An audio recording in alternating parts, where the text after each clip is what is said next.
What up, stackers? I hope everyone out there in the metalverse is doing well today. This is the Philly Stacker, and in today's video, I'm going to be showing off my weekly pickups, talking about my strategy, and also be talking a little bit about financial literacy. So if you've been following me, you know that since January, I've been stacking Silver State quarters, which made a lot of sense at the time. And at the time, we were running up to $120. I believe when I began stacking, silver was like $90. Before that, I was pouring a lot of capital into silver. Since then, since the run-up, I actually took some profits on the way up. I sold 40 ounces. I was going to sell 50, but I didn't make it to the coin shop in time. But I'm happy to still have those 10 ounces because some of them were vintage rounds, and I really didn't want to part with them. So I'm still happy to have them. But the Silver State quarters made sense at the time. Silver was $90, $100, $110, and I wasn't paying that for an ounce of silver. So I started moving capital to other positions, but I wanted to maintain the habit. I love silver, and I think we're going to take another leg down before we go back up. So as an investment, you know, when I first started stacking silver, silver was $22. And the reason I started stacking was I was looking for stuff to invest in, and silver was way underpriced. It was the only asset that still did not reach its all-time highs adjusted for inflation. So I saw a lot of growth there that, you know, silver would have to rise to, you know, match inflation. So, like I tell people, I started investing in crypto, and actually, I started stacking silver as a hedge, as a way to protect my crypto. It was my emergency fund to start off with. I couldn't save cash. So silver was the solution for me, and I just fell in love with it. And I was very blessed with the timing because, like I said, I started stacking about 3 years ago, and silver was like $22, and I've just been on a wonderful ride ever since. Silver has just kept going up and up and up and up. But markets change, and so, you know, I try and follow Bruce Lee's strategy, be like water, you know, the Marine motto, improvise, adapt, overcome. So once again, I'm switching up my style. Like I said, when I started collecting these Silver State quarters, silver was around 90, 100, 110. And I was getting these like at melt or under melt. I wanted to continue the habit, so I decided to make a goal of one quarter, one dime each week. I wanted to maintain that discipline, and, you know, and it's amazing because I only started with one quarter, one dime, and this is what I've been able to accumulate in the past couple months. And it's amazing how, you know, just small, consistent, you know, actions grow into a small stack. But at the moment, silver, you know, it doesn't make sense to invest in Silver State quarters anymore. Like I said, silver was like $110, and I was able to get these for like $15, $14, $16. And like I said, that was around melt at the time, sometimes under melt.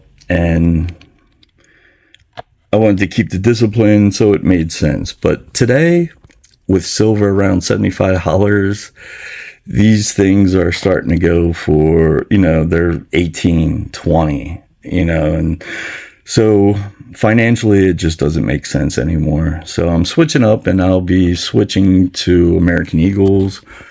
I have a budget, and, I put about $100 a month in this precious metals, and so, I can buy an ounce for around $80 now. So, I'm moving back towards the ounces, and I'll be stacking American Silver Eagles going forward. Where I buy my American Silver Eagles, they're usually about $3 above spot. I'm not paying the huge premiums. So it makes sense for me going forward. So that's what I'm kind of up to. I did want to talk about financial literacy. I just ordered a book online. I wish I had it here, but the book I ordered was Economic Hitman. And I read this book back during the Iraq War, when I was searching to see, the Iraq War changed me and my perceptions. And I was in addiction at that time, but I always liked reading stuff like that. But a book that influenced me so much was, The Economic Hitman. And what it talks about is how we give loans to nations, say like a struggling country in Africa. We'll go to them, give them loans, and essentially we're just setting them up for debt. So you give the ruling class the loans, the ruling class spends the money, and then the country is in debt. And since they can't pay off the interest or the debt, we begin to extract resources. And so, if you really want to understand how money works, that's a really good place to start. And I just found out that, I just ordered the Economic Hitman, and I'm waiting for it to arrive, but the author has updated it twice. So the original book exists, and then he added a few chapters, 10 years after, when he first wrote it. And then he just wrote a few more chapters, updating it for, with China and what's going on with China and everything.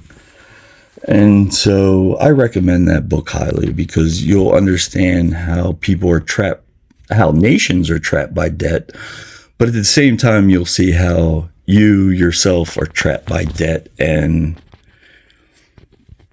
how that, kind of makes a slave out of you. We're not taught how money works. And I wanted to touch on financial literacy a little bit. It's funny, these are the 3 books I just ordered, and then I have the new Economic Hitman one, and so I got to actually read these. But looking at these lined up, it's kind of funny. Factfulness is a book about, 10 Reasons We're Wrong About the World and Why Things Are Better Than You Think. Birth rates are up, starvation is down, things of that nature. On the opposite end, we have it when it all collapses. This is from Fernando Farafel. This is based on the first-hand experience of the 2001 economic collapse in Argentina. I just love reading about this stuff, so this is kind of like entertainment for me. And here I am. I'm kind of stuck in the middle. So some people think, these are the two extremes. I just blew up my set. But these are the two extremes. The world's doing better than we think, and the world is doomed. And here in the middle, how can you profit from the coming devaluation? And our money is being devalued. Yeah, right before our eyes, every time they print money, our money is being devalued. Hold on a second. Let me get my set back in order. All right, we're back. So, it's funny. I'm looking for ways to invest, and I'm just getting started in the stock market. I'm expecting a big crash in the stock market, so I just bought a few stocks just to follow for right now and kind of monitor. My big focus is going to be into stacking stats, which is Bitcoin, and some cryptos. So I'm really working on my crypto portfolio at the moment. And I bought a few stocks just to begin to learn about them, because if you're on this side of the spectrum, the world's not going to end. I imagine if we're a person living in World War II, you probably thought it was the end. It's all over. But the world does go on. And these bankers, they always pull a rabbit out of their hat, quantitative easing and. So they're prepared for what's coming up, and I'm just trying to prepare for myself. If you watch the news, it's just full of fear and gloom. But I'm living my best life. I've never done so much better in my life, and I work a retail job. I'm doing the best I ever did. I work a retail job. I make about $30,000 a year, but I began to learn about money. And, I think the biggest question that we all should be asking ourselves and teaching our children is how money works. It's funny, I was a little on the fence with this book. This book was written, I think, early 70s, maybe late 60s. But really what it is, it's about the coming off the gold standard, and how you could profit in that time. And, we're going through a similar time right now. You had the gas crisis. You had the removing of the, you had the removed us from the gold standard. And let me see. So I was a little, was this book going to bring any value to me, since, we're already past that. But I find out that history runs in cycles. It often repeats. Here we go. And one of the first chapters is, what is money? So, just learning about what money is, someone else's perspective of what money is. So I found the book worth it,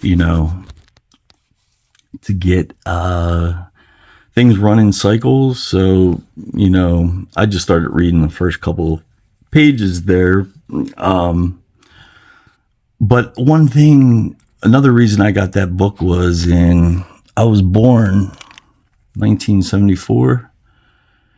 Right after, we got off the gold standard and everything changed. And, I'm trying to figure out how that affected me and my life, going from sound money to fiat money, how that impacted my life. So I'm trying to understand that, while at the same time profiting from, what's going on. The conflict around the world, I think it's, it's connected. I think that we're moving from a unipolar world to a multipolar world. That markets and money is about to change, for a long time. And, financial literacy has opened up a whole new world to me. And has just given me so much. So I really believe financial literacy is more important than ever. I believe that, our schooling and everything teaches us how to be a cog for the economy, how to play our part. And it doesn't really teach us how to be prosperous. Like I said, we're just a cog in the machine. And that's how we've been educated. And we really don't know how money works, even though that we use it every day. And one of the things that I've been looking into was Coursera. I don't know if you know what Coursera is, but it's a website you can go to, and you could take like college courses. It started out as, college courses that they were going to begin teaching, and Coursera kind of began at, hey, we'll give it out to the public, see what kind of feedback we get before we implement it into our university. And so there's a lot of universities tied to Coursera, a lot of businesses, like you have Google, Amazon, Facebook, like all these companies pour in, and people go and they get certificates and they get trained, and they could you could actually get a bachelor's from there. You can get certificates that you can change your job title, and so it's pretty cool. And I haven't checked it out for like 10-15 years, and it has changed a lot. Now it's you have to pay. It's not that bad, for $50 to $300 you can take a good course and get a nice certificate. But what I wanted to point out was I was checking it out because I wanted to take a course in AI, specifically in AI agents. If you don't know what an AI agent is, that an AI agent is something that you can create, and that agent will work for you 24/7. It'll work. It's kind of gaining an employee. If you get an AI agent working for you, that's an employee working for you 24/7. You can program them to trade the market, or you could program them to build an app. And I'm very computer illiterate in a lot of ways, but AI agents make it easy that you don't have to code anymore. So I don't have a barrier with software anymore, because it's just basically click and paste type stuff, and I can build something, and so I was looking at Coursera, and I was looking at all the different AI courses, and I noticed that Google, Amazon, all these companies, are offering courses in AI. And, that's awesome, because if you're using Coursera, you're self-motivated, you're willing to pay money for education. And so it's a great source for these companies to pull talent, And when you take their courses, they're teaching you specifically what they want or need in their company. And so I was looking at all the different courses I want to take, and I noticed something, that all the Googles, the Amazons, the Facebooks, like all these companies offering courses, not one of them was about AI agents. It was all about prompting. And I want to take one of those courses too, because the way you ask questions to AI is very important, and it affects the outcomes of your answers and things of that nature. So hold on a second. Here we go. It's hard to film and keep thoughts at the same time. But the thing I noticed was that these companies did not offer one course about AI agents. And AI agents, learning about AI agents could be a huge advantage for somebody, for the individual. It's not a huge advantage for the corporation, because if you can make your own business, you don't have to work for them. And so they offered nothing about AI agents. And that just kind of reinforces my, original belief that, we're not taught financial education to benefit us. We're taught just enough to be a cog in the machine. To give an example of the power of an AI agent, one person created AI agent, and basically that AI agent created $1 billion business for this one person. Think about it. With AI, like you can get legal advice, you can get financial advice. If you need marketing data, in less than 10 seconds, it could just, bring you so much information. One guy was talking to me. He ran like a normal business, but location, like he's in like realty somewhere, but location mattered to him, and he used AI to give him, hey, where are 3 places in the city I could set up business where it meets all these conditions? And AI spat out these 3 places, and he was just amazed. He's like, how much money and stuff I would have to spend on this stuff, a few years ago. And, it's such a time saver. So learning new tools is important. Some of these new YouTube channels you see, like with the Chinese guy, stuff like that, they're channels that are produced by agents. Someone programmed the AI agent to produce these videos. So the AI agent, while you're sleeping, he's making YouTube videos for your channel. He's putting them out there, and and so Coursera also offers a lot of good courses on, like, if you wanted to YouTube or something, digital editing and video editing, like all that stuff, how to incorporate AI, things of that nature. And so I'm looking into some of them too. But what I'm finding out, education is more unlearning what I've been taught than anything. Like I said, we've been really taught to be a cog in the system, and we're moving from an industrial age more into a digital age, and our school system is based around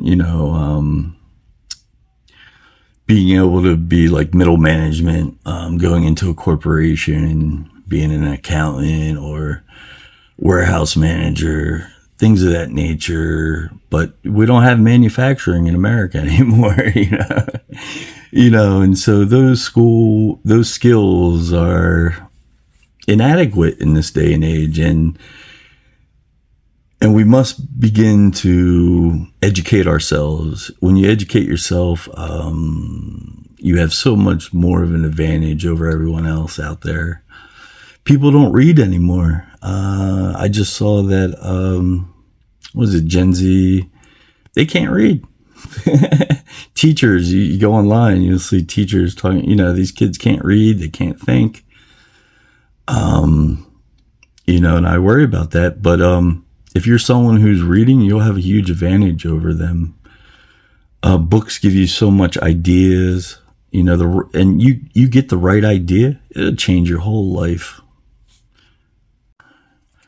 Well, I almost forgot my weekly pickups. So this week's weekly quarter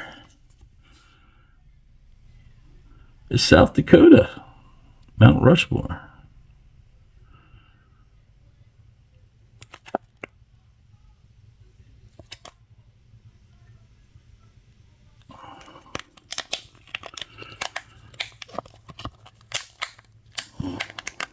Let's get this.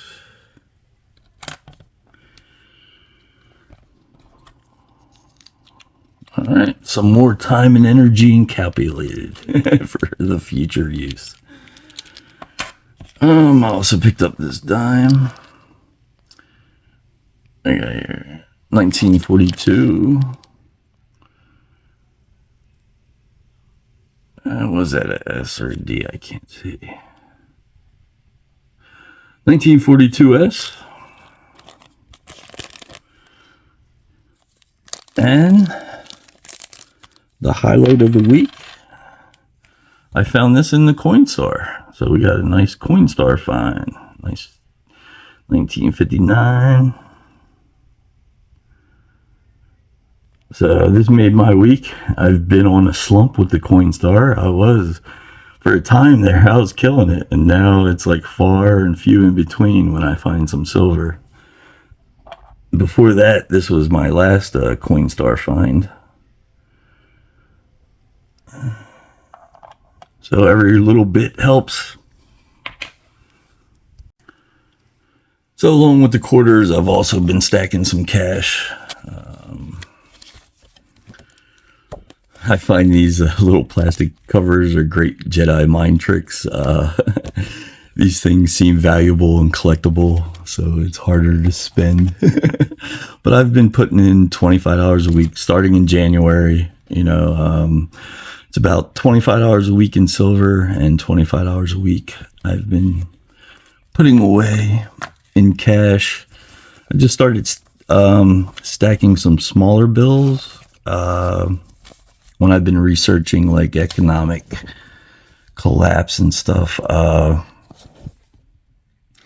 One of the things I focused on or got out of, someone was talking about a hurricane and they were without power for about 10 days and the whole event lasted like 2 weeks, and they were just totally unprepared. And when the electricity goes down, you could have a natural disaster or something happens, but when electricity goes down, the ATMs go down, all the electronic banking goes down. If you only have hundreds, they're hard to break. You can lose value. So if you have smaller bills, it's easier to, buy stuff from the local stores when the electricity's down. And I'm just kind of amazed like how all this like adds up. It's just a small, consistent effort, and it eventually adds up.